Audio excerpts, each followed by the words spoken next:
Bismillahirrahmanirrahim. Assalamu alaikum warahmatullahi wabarakatuh. Welcome back to my channel Storyland Official and very warm welcome to all the new members who have recently subscribed my channel. Thank you very much for your support, comment, queries and suggestions. आज हम जिस unit की exercise solve करने जा रहे हैं उसको मैंने चूज़ किया है ऑक्सफोर्ड अमेजिंग साइंस बुक 2 से और ये इसका फर्स्ट यूनिट है। चलिए अपने लेक्चर का आगाज़ दुआ से करते हैं। अल्लाहुम्मा फ़अनी बिमा अल्लमतनी वअल्लिमनी मा यंफ़अनी वज़िदनी इल्मन वल्हम्दुलिल्लाहि अला कुल्लि हाल व अऊज़ु बिल्लाहि मिन हालि अहलिन नार। क्वेश्चन नंबर 1 हमें गिवन है, name 5 things that living things can do. हमने ऐसी 5 चीज़ों के नाम बताने हैं जो लिविंग थिंग्स कर सकती हैं। इसका आंसर है A grow, B eat, C breathe, D move and E have babies. The next question is question number 2 match the baby to its parent. यहाँ पे कुछ एनिमल्स के नाम हैं और उनके बेबीज़ के नाम हैं। हमने इनको उनके बेबीज़ को उनके पेरेंट्स के नेम के साथ मैच करना है। इसमें हम ए को डॉग से मैच कर देंगे, बी को काऊ से, सी को कैंगरू से और डी को प्लांट से। इसके बाद जो क्वेश्चन हमें गिवन है that is question number 3 how do the following living things take in air.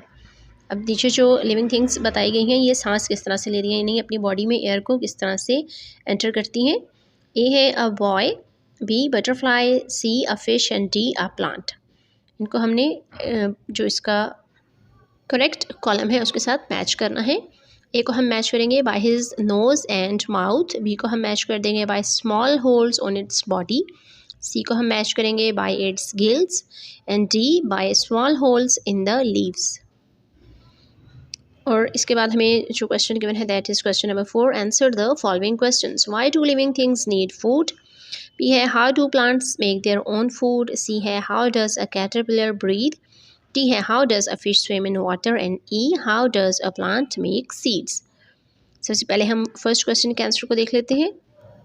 A living things need food to grow, B है plants make food in their green leaves in the presence of sunlight, C है a caterpillar breathe through small holes on the sides of its body, D है a fish swims in water using its tail and fins, ई है a plant has flowers which make seeds। इसके बाद next page पर हमें जो last question given है that is draw a लेवल diagram to show how a seed grows into a new plant. यानी हमने प्लांट के लाइफ साइकिल को यहाँ पे रिप्रेजेंट करना है, ड्रॉ करना है। इसके लिए जो वीडियो है उसका लिंक मैंने डिस्क्रिप्शन बॉक्स में अटैच कर दिया, वहाँ से चेक कर सकते हैं। And if you want to learn more please like and share my videos and subscribe my channel. सुब्हानकल्लाहुम्मा व बिहम्दिका नशहदु अल्ला इलाहा इल्ला अंता नस्तगफिरुका व नतूबु इलैक। अस्सलामु अलैकुम व रहमतुल्लाहि व बरकातुहू।